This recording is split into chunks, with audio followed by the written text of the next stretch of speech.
નમસ્કાર,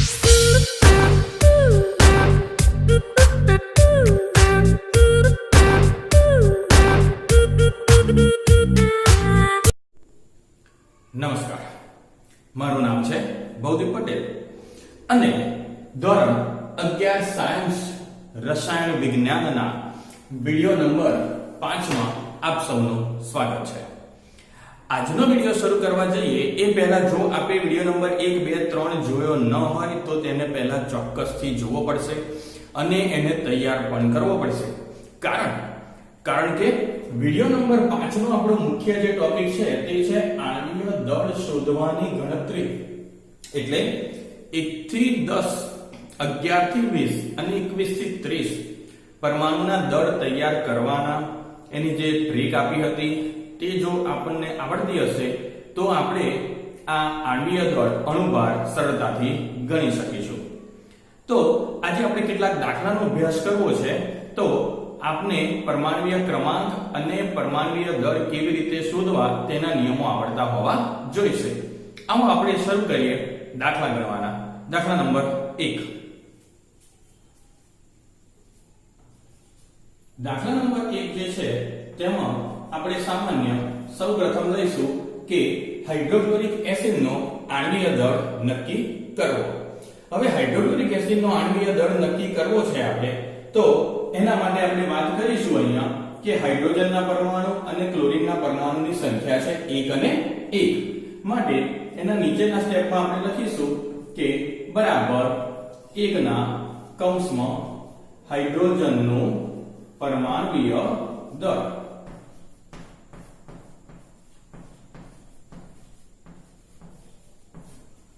પ્લસ ક્લોરીનનો એક પરમાણુ છે એટલે આપણે લખીશું 1 અને બ્રેકેટમાં આપણે લખીશું કે ક્લોરીનનું પરમાણુય દળ।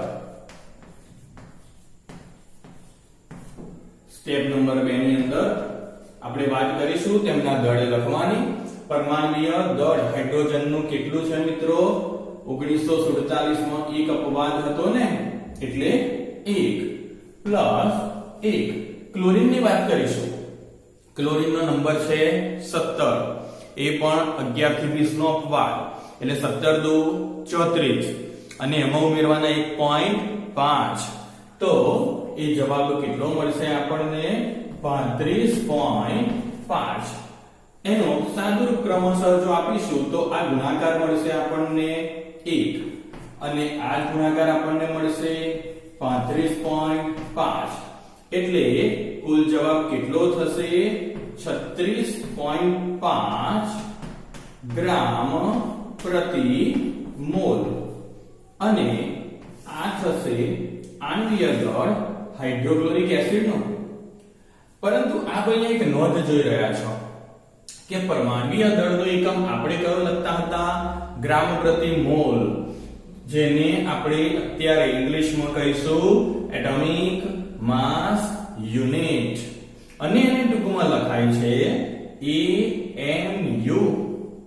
પરંતુ હાલમાં AMU ના બદલે આપણે હાલમાં કયો મૂળાક્ષર લખીશું? માત્ર U, સ્મોલ u અને એને ગુજરાતીમાં આપણે કહીએ છીએ એકીકૃત દળ, જેનો ઇંગ્લિશ શબ્દ છે યુનિફાઈડ માસ। એટલે એમાંથી આપણે મૂળાક્ષર લઈશું U। એટલે આપણે જ્યારે પણ હવે આગળ આવા કોઈ પણ દાખલા ગણીશું તો ગ્રામ પ્રતિ મોલને બદલે આપણે ત્યાં કયો એકમ લખવાના છીએ? સ્મોલ u, યુનિફાઈડ માસ। તો હવે આપણે વાત કરીશું બીજા દાખલાની। બીજા દાખલામાં આપણે આણ્વીય દળ શોધવું છે સલ્ફ્યુરિક એસિડનું। સલ્ફ્યુરિક એસિડનું સૂત્ર H2SO4 જે 10મા ધોરણમાં આવી ચૂક્યું છે। તો કેવી રીતે લખીશું સ્ટેપ નંબર 1 ને? સૌપ્રથમ હાઇડ્રોજન પરમાણુની સંખ્યા 2 કૌંસમાં આપણે લખીશું હાઇડ્રોજનનું પરમાણુય દળ। હું અત્યારે મિત્રો પરમાણુય દળ ટૂંકમાં લખી રહ્યો છું, તમારે પરમાણુનું દળ એ સમગ્ર શબ્દનો ત્યાં પ્રયોગ કરવાનો રહેશે। વત્તા 1 કૌંસમાં લખીશું સલ્ફરનું પરમાણુય દળ વત્તા અહીંયા આપણે લખીશું 4 કૌંસમાં ઓક્સિજનનું પરમાણ્વીય દળ. આગળના સ્ટેપની અંદર આપણે વાત કરીશું. તો હાઇડ્રોજનનું દળ હવે દરેકને ખ્યાલ હશે જ. પહેલા દાખલા પ્રમાણે 1 સલ્ફરનો પરમાણુનો ક્રમાંક થાય છે 16. 16 એટલે બેકી સંખ્યા. બેકી સંખ્યાનો ગુણાકાર માત્ર સીધો 2 વડે. 16 દુ 32. એટલે અહીંયા આપણે પ્લસ કરીને લખીશું કૌંસમાં 32 પ્લસ 4. ઓક્સિજનનું પરમાણ્વીય દળ છે આપણી પાસે. એ શોધતા પહેલાનો નિયમ પરમાણુ ક્રમાંક. હા, પરમાણુ ક્રમાંક 8, બેકી સંખ્યા ગુણાકાર 2 વડે. તો દળ થશે 8 દુ 16. સાદું રૂપ આપતા જઈશું ક્રમશઃ. તો ગુણાકાર 2, અહીંયા ગુણાકાર થશે 32 અને અહીંયા ગુણાકાર થશે 64. જો આ સમગ્ર સરવાળો આપણે કરી લઈશું તો 100 માં 2 ઓછા એટલે કેટલા મળશે આપણને જવાબમાં? 98. આપણે ગ્રામ પ્રતિ મોલ કે AMU ના બદલે એકમ હવે લખી દઈશું સીધો યુ. તો સલ્ફ્યુરિક એસિડ નું આણ્વીય દળ થાય છે 98 યુ. હવે આપણે દાખલા નંબર 3 કરીશું. દાખલા નંબર 3 છે એ છે નાઇટ્રિક એસિડ. નાઇટ્રિક એસિડ જેનું સૂત્ર થશે HNO3. હવે એનું આપણે દળ ગણવું છે. તો એ જ નિયમનો ઉપયોગ કરીશું કે હાઇડ્રોજન પરમાણુની સંખ્યા છે 1. કૌંસમાં આપણે લખીશું હાઇડ્રોજનનું પરમાણ્વીય દળ. હું આપણે ફરી કહી રહ્યો છું મિત્રો કે પરમાણ્વીય દળને મેં ટૂંકમાં લખ્યું છે. આપ આખું જ લખશો પરમાણ્વીય દળ એવી રીતે. ત્યાર પછી આપણે અહીંયા વાત કરીશું નાઇટ્રોજનના પરમાણુની સંખ્યા જે છે માત્ર 1. એટલે કૌંસમાં આપણે અહીંયા લખીશું નાઇટ્રોજનનું પરમાણ્વીય દળ. અને 3 ઓક્સિજન છે તો આપણે લખીશું 3 કૌંસમાં ઓક્સિજનનું પરમાણ્વીય દળ. આપને ખ્યાલ હોવો જોઈએ દરેકના પરમાણ્વીય ક્રમાંક વિશે. અહીંયા આપણે લખીશું હાઇડ્રોજનનું દળ. હવે બધાને તૈયાર હશે. જે છે માત્ર 1. નાઇટ્રોજનનો પરમાણ્વીય ક્રમાંક 7. 1947. 7 એકી સંખ્યા છે પણ નિયમ આપવાનો છે બેકી સંખ્યાનો. કારણ કે ભારતે આઝાદી મેળવી હતી 1947 માં. 9 આપણે કેન્સલ કર્યો તો. 7 એકી સંખ્યા છે, નિયમ બેકી સંખ્યાનો.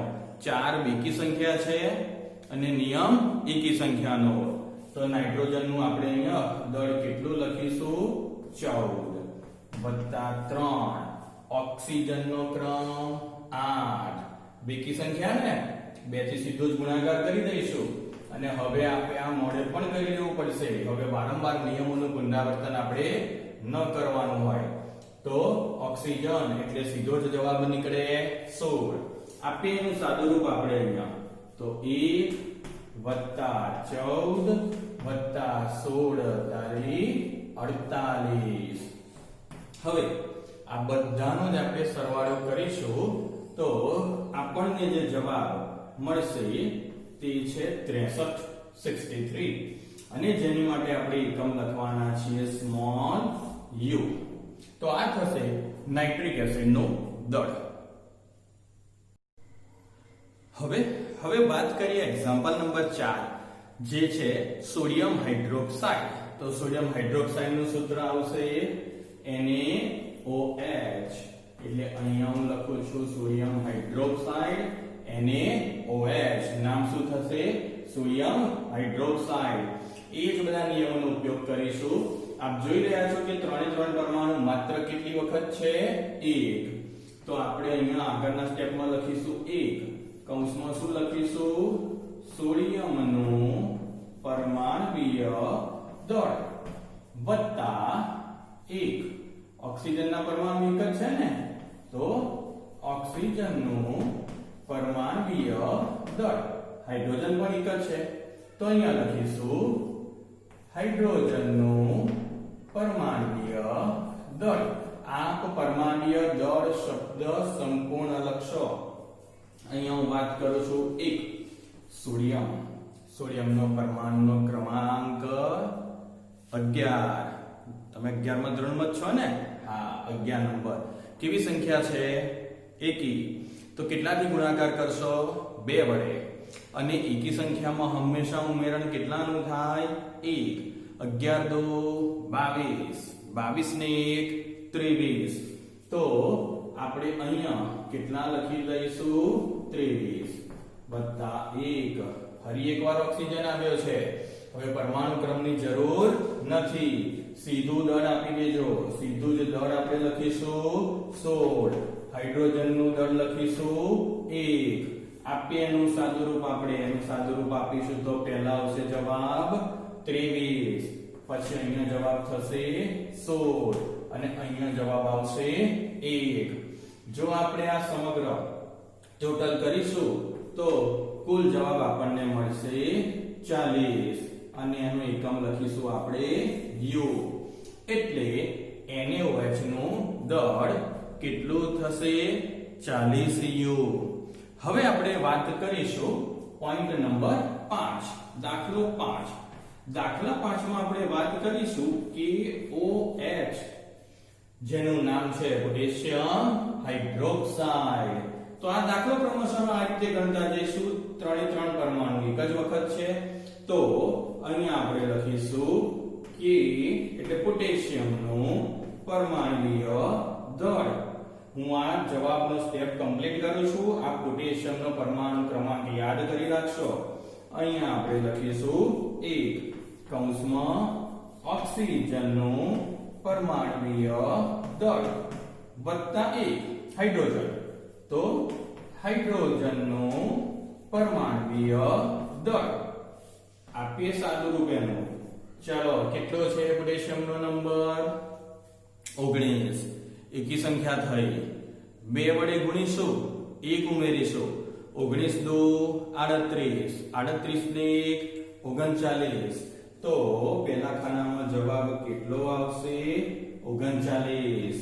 હવે ઓક્સિજન માટે આપણે વારંવાર નંબર બોલતા નથી, સીધું જ દળ આપી દો 16 અને હાઇડ્રોજનનું પણ 1. તો સાદુરૂપ આપીશું અહીંયા આપણે. અહીંયા થશે જવાબ 39, અહીંયા થશે જવાબ 16, અહીંયા જવાબ થશે 1. જ્યારે આપ આનો કુલ સરવાળો કરશો તો કેટલો જવાબ મળ્યો આપણને? 56 અને એકમ લખીશું U. તો અહીંયા આપણે સોડિયમ હાઇડ્રોક્સાઇડ નું દળ જોયું 40 U અને પોટેશિયમ હાઇડ્રોક્સાઇડ નું દળ લખીએ છીએ 56 U. હવે આપણે આગળ વાત કરીશું દાખલા નંબર 6 અને દાખલા નંબર 7 ની. દાખલા નંબર 6 જે છે તે છે સોડિયમ કાર્બોનેટ Na2CO3. તો કેવી રીતના ગણીશું? 2 કૌંસમાં સોડિયમનું પરમાણુય દળ, 1 કૌંસમાં કાર્બનનું પરમાણુય દળ, 3 કૌંસમાં ઓક્સિજનનું પરમાણુય દળ. સોડિયમનો પરમાણુનો ક્રમાંક 11. એકી સંખ્યા ને 2 થી ગુણીને ઉમેરો. 11 દો 22. 22 ને 1 થશે 23. કાર્બનનો નંબર 6. બેકી સંખ્યા 2 થી ગુણી નાખો.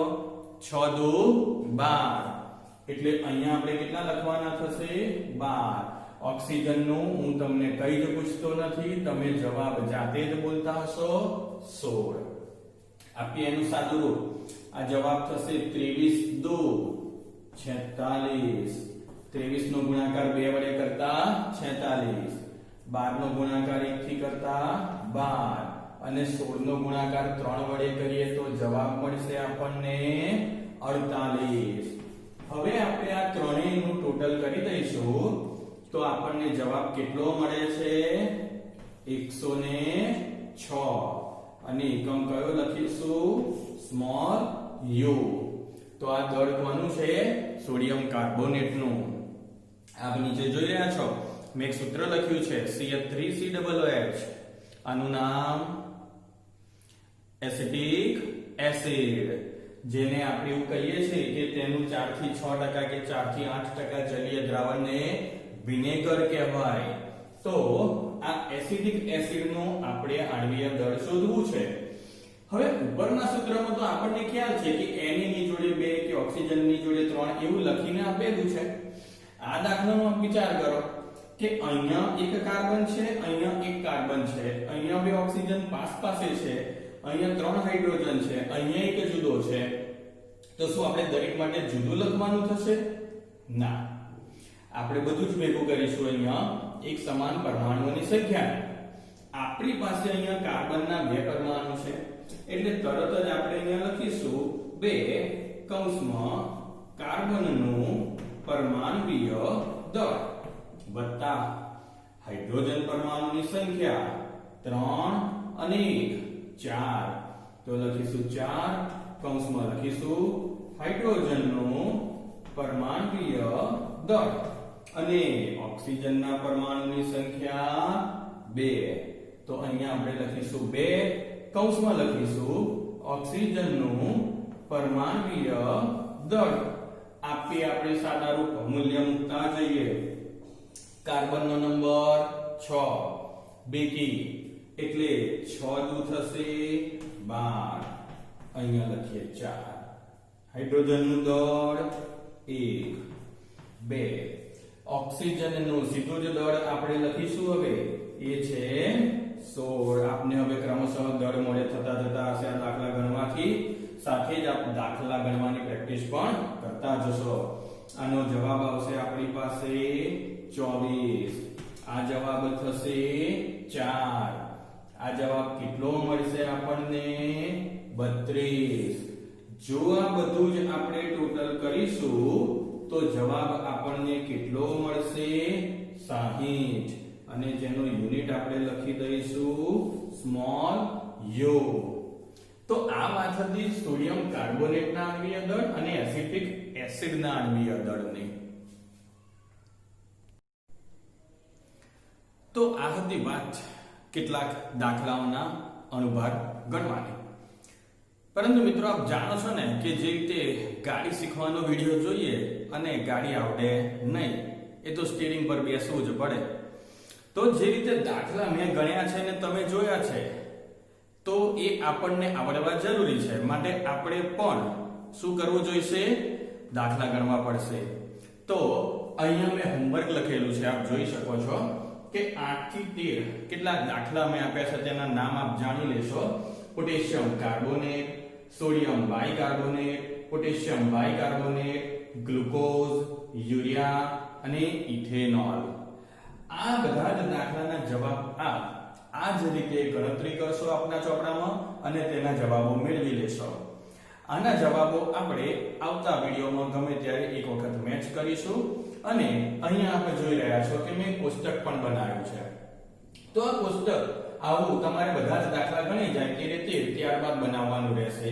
એક આખા જ પેજ ઉપર આપ આવું કોષ્ટક બનાવશો જેમાં પહેલા ક્રમ, પછી તેમના સૂત્ર, પછી એમના નામ, એમના આણ્વીય દળ, જ્યાં મેં એકમ અહીંયા સીધો જ લખી દીધો છે યુ.